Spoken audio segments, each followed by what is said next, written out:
La motivation, on la voit souvent comme une ressource illimitée, mais les neurosciences nous révèlent que 92% des gens abandonnent leurs objectifs dans les 3 premiers mois. Alors aujourd'hui, on va découvrir pourquoi et surtout, comment changer ça. Hmm. C'est un chiffre qui fait réfléchir. Et ça me fait penser à cette théorie fascinante sur les cycles de motivation dont tu parlais l'autre jour. Exactement. Les recherches en neuropsychologie montrent que notre cerveau fonctionne par vagues de motivation, un peu comme des cycles naturels de marée haute et basse. Alors comment fait-on pour surfer sur ces vagues plutôt que de se noyer? Tu sais, c'est drôle que tu utilises cette métaphore du surf parce que les études montrent que les personnes qui réussissent le mieux sont celles qui acceptent ces fluctuations au lieu de les combattre.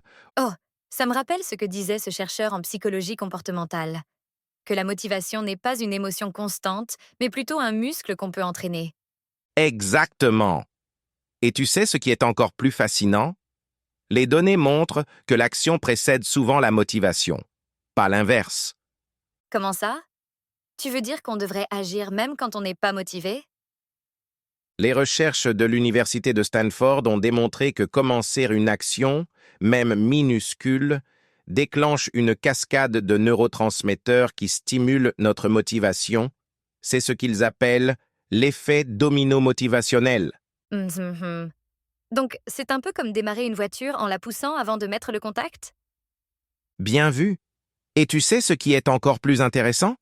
Une étude récente montre que les personnes qui réussissent passent en moyenne 70% de leur temps dans un état de non-motivation active. Attends, tu veux dire qu'elles continuent d'avancer même sans motivation? Exactement. Et c'est là où intervient ce que les psychologues appellent l'automatisation des habitudes.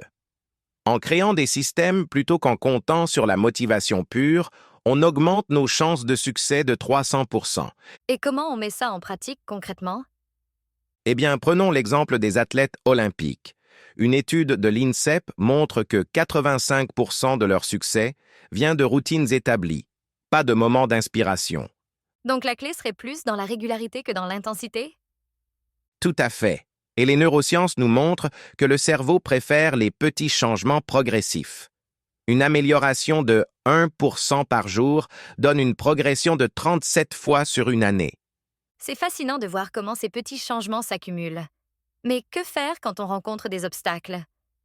Les données sont très claires là-dessus. Les personnes qui réussissent échouent en moyenne 3,8 fois plus que les autres.